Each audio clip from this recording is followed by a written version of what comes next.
with her. First internet கிளாஸ்லேயே I felt okay இது வந்து நம்மளால் கன்சிஸ்டண்ட்டாக பண்ண முடியும் அப்படின்றது கான்ஃபிடென்ட் வந்தது. ஏன்னா நிறைய இந்த மாதிரி நம்ம ஃபிட்னஸ் கிளாஸஸ்க்கு போவோம், ஆனால் அது கன்சிஸ்டண்ட்டாக பண்ண முடியாது. எதர் தே ஆர் வெரி வெரி ரொம்ப ஹை இன்டென்சிட்டியாக இருக்கும். You do it for 2 days and then you lose interest. அப்புறம் வீட்டில் உட்காந்துருக்கும், திருப்பி யூ ஸ்டார்ட் ட்ரிப்பிங் அபவுட் நான் வெயிட் ஏறிட்டேன் இருக்கும். ஆனால் இது அப்படி கிடையாது. ஸோ நீங்கள் போக ஆரம்பித்ததுலேருந்து I started I become very agile. கொஞ்சம் கொஞ்சமாக எனக்கு வந்து நிறைய நடக்க முடிஞ்சது, நிறைய வந்து நிறைய மூமெண்ட்ஸ் என்னாலலாம் பண்ண முடியாதுன்னு நினச்சதெல்லாம் வந்து என்னால் ஃப்ளெக்சிபிளாக பண்ண முடிஞ்சது.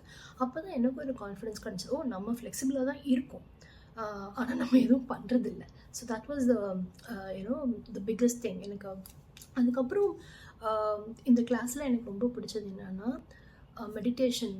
இதில் வந்து அண்ட் அதில் வந்து multiple forms of meditation techniques இருக்குது. So Bhanu is an excellent person and she is a very empathetic person. So நம்மளோட ப்ராப்ளம்ஸை வந்து when you start having a discussion with her, அதுக்கேற்ற மாதிரி நம்ம என்ன எமோஷனல் ட்ராமா கோ த்ரூ பண்ணிகிட்ருக்கோமோ அதுக்கேற்ற மாதிரியான மெடிடேஷன் வந்து அவங்க சஜஸ்ட் பண்ணுவாங்க.